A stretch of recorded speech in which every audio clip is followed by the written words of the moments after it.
जंगल में शिव परिवार। बहुत समय पहले की बात है जब देवताओं और राक्षसों के बीच संघर्ष थमा हुआ था। धरती पर शांति थी। कैलाश पर्वत पर भगवान शिव अपने परिवार माता पार्वती, गणेश और कार्तिकेय के साथ सुखपूर्वक रह रहे थे।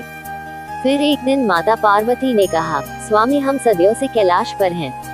प्रकृति कितनी सुंदर है, पर कभी कभी मन करता है कि नीचे धरती पर चलें, जंगलों में घूमें, कितना मनोरम होगा वह दृश्य। देवी तुम्हारी इच्छा मेरे लिए आदेश है। आपका यही मन है तो ठीक है, चलो आज धरती की ओर प्रस्थान करें। बच्चों को भी साथ में चलते हैं। गणेश और कार्तिकेय ये सुनकर प्रसन्न हो गए। वाह पिताश्री, जंगल में घूमना कितना मजेदार होगा। हाथियों से मिलूंगा, चूहा राजा भी होंगे और शेर भी। उन सबके साथ खूब खेलूंगा। मैं भी तीर कमान ले जाऊंगा। और फिर शिव परिवार कैलाश से धरती की ओर प्रस्थान कर गया। वे हिमालय की तराई में घने जंगल में पहुँचे, जहाँ पक्षियों का मधुर गान और हवा की सरसराहट थी। उन सभी ने साधारण मनुष्य का भेष ले लिया। चारों ओर हरियाली फैली थी। ये जंगल कितना शांत और सुंदर है, लगता है जैसे प्रकृति खुद हमसे बातें कर रही हो।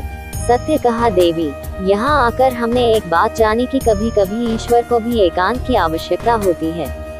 यहाँ हम सब प्रकृति के और पास हैं। अब हम कुछ दिन यहीं रहेंगे। हाँ पिताजी, यूँ समझ लीजिए कि हम सब पिकनिक पर आए हुए हैं।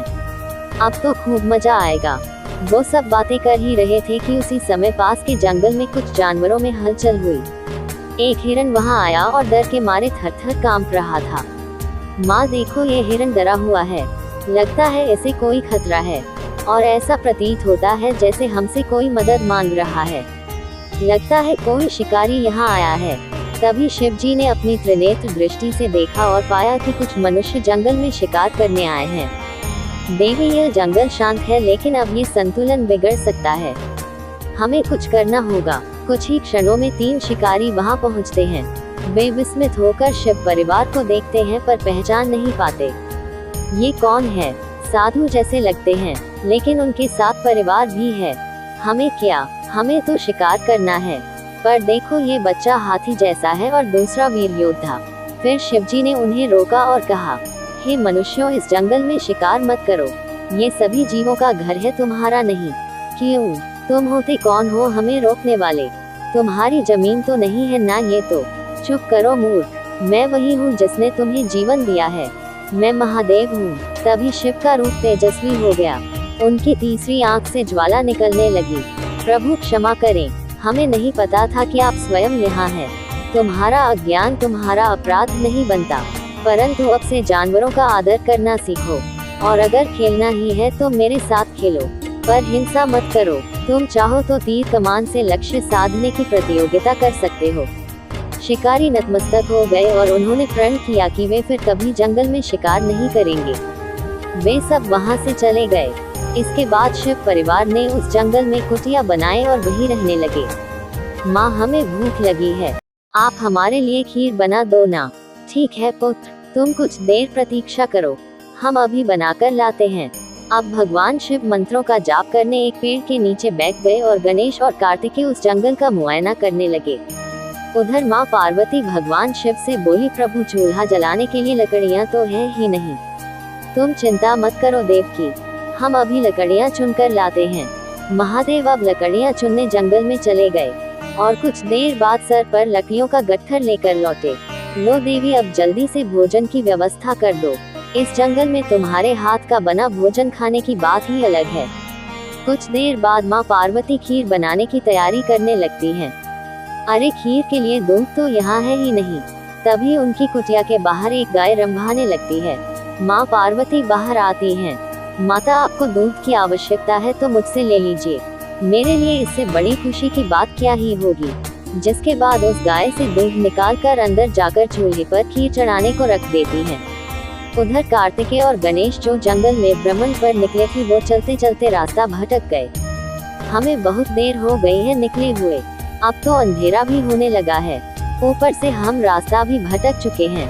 अब हम क्या करें?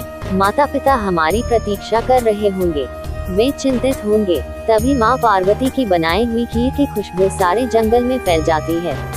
आहा, माँ की बनाई खीर की खुशबू हमारे नाक तक पहुँच गई है। अब तो हम इसे सूंघते हुए कुटिया तक अवश्य पहुंच जाएंगे। कुछ देर बाद वो खुशबू सूंघते सूंघते उस कुटिया तक पहुंच जाते हैं और फिर सब बड़े मजे से उस खीर को खाने के लिए कुटिया के अंदर पहुंच जाते हैं और बड़े मजे से खीर खाने लगते हैं। कुछ देर बाद बाहर की बरसात शुरू हो जाती है। बाहर तो तेज बरसात शुरू हो गई।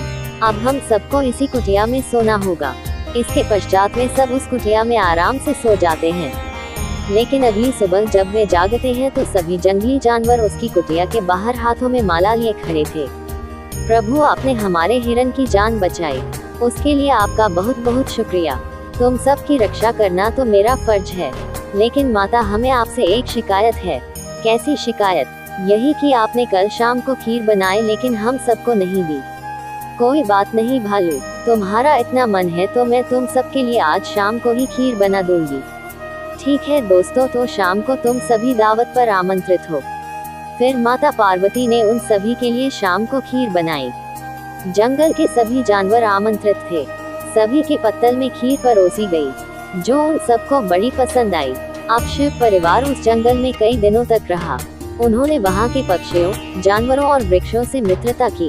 एक एक कर सभी उन्हें भोजन पर आमंत्रित भी करते। एक दिन जंगल के सभी जानवरों को खबर मिली कि शिव परिवार वापस लौटने की बात कर रहा है। तब सभी एकत्रित हुए और हे महादेव, आपकी उपस्थिति से यह जंगल पवित्र हो गया। कृपया यही निवास करें। हे प्राणियों, मैं हर रूप में तुम्हारे साथ हूँ, पर मेरी जगह कैलाश है। मैं वचन देता हूँ कि जब भी तुम मुझे पुकारोगे मैं लौट आऊंगा। जो आज्ञा प्रभु। फिर सभी जानवरों ने मिलकर उस कुटिया को सुंदर से सजाया और उस वन को शिव वन नाम दिया। फिर कुछ दिन बाद शिव परिवार ने लौटने का निश्चय किया। पिताश्री, क्या हम फिर कभी यहाँ आएंगे? बिल्कुल पुत्र, जहाँ शांति, प्रेम और प्रकृति हो वहाँ मैं सदैव रहूंगा। शिव परिवार अब आकाश की ओर जाते गए और उनकी यात्रा वापस कैलाश की ओर शुरू हुई। आज भी एक रहस्यमयी और पवित्र स्थान माना जाता है, जहाँ हर जीव स्वतंत्र और सुरक्षित है। हमें हमेशा प्रकृति का सम्मान करना चाहिए। हिंसा से केवल विनाश होता है। ईश्वर हर रूप में हमारे साथ है, बस हमें उसे पहचानने की दृष्टि चाहिए। प्रेम, सह अस्तित्व और करुणा ही जीवन का मूल है।